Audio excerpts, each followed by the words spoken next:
বিরিয়ানি খেতে ভালোবাসে না এমন কোনো মানুষ হয়তো খুঁজে পাওয়া যাবে না। হোটেল রেস্টুরেন্ট থেকে পাড়ার গলির বিরিয়ানির দোকান সবসময় ভিড় জমিয়ে রাখেন সবাই। চিকেন মাটনের সঙ্গে আলু ডিম, তারপরও আবার চালের রসায়ন, পুরোটা জমে একদম ক্ষীর। কিন্তু লক্ষ্য করে দেখেছেন রাস্তার দোকানের বিরিয়ানির হাঁড়ি কেন লাল রঙের কাপড়ে মোড়া থাকে? এর পিছনে রয়েছে বেশ কিছু কারণ। আসুন সেগুলি চট করে জেনে নেওয়া যাক।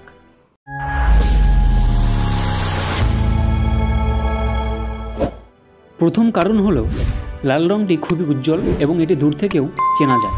লাল রঙের দিকে সহজেই মানুষের নজর যায়, তাই হাঁড়িসহ অন্যান্য বাসনপত্রে লাল রঙের কাপড় বাঁধা হয়। বহু পুরনো ইতিহাস থেকে জানা যায় মুঘল সম্রাট হুমায়ুন যখন রাজ্য হারিয়ে ইরানে আশ্রয় নিয়েছিলেন, তখন তাকে পারস্য সম্রাট গালিচার উষ্ণ অভ্যর্থনা জানিয়েছিলেন। খাবার পরিবেশনের ক্ষেত্রে তারা রূপালী পাত্রের খাবারগুলোতে লাল কাপড় আর চীনামাটির পাত্রের খাবারগুলোতে তারা সাদা কাপড় দিয়ে ঢেকে নিয়ে আসতো। এই রীতি মুঘল সম্রাটকে খুব মুগ্ধ করেছিল, যার কারণে পরবর্তী মুঘল সাম্রাজ্যেও এই রীতি চালু করা হয়।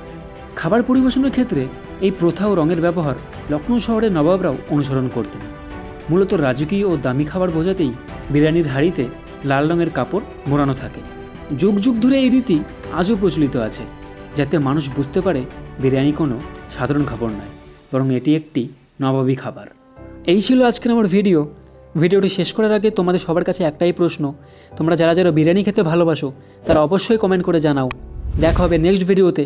সবাই সুস্থ থেকো, ভালো থেকো, ততক্ষণের জন্য টাটা।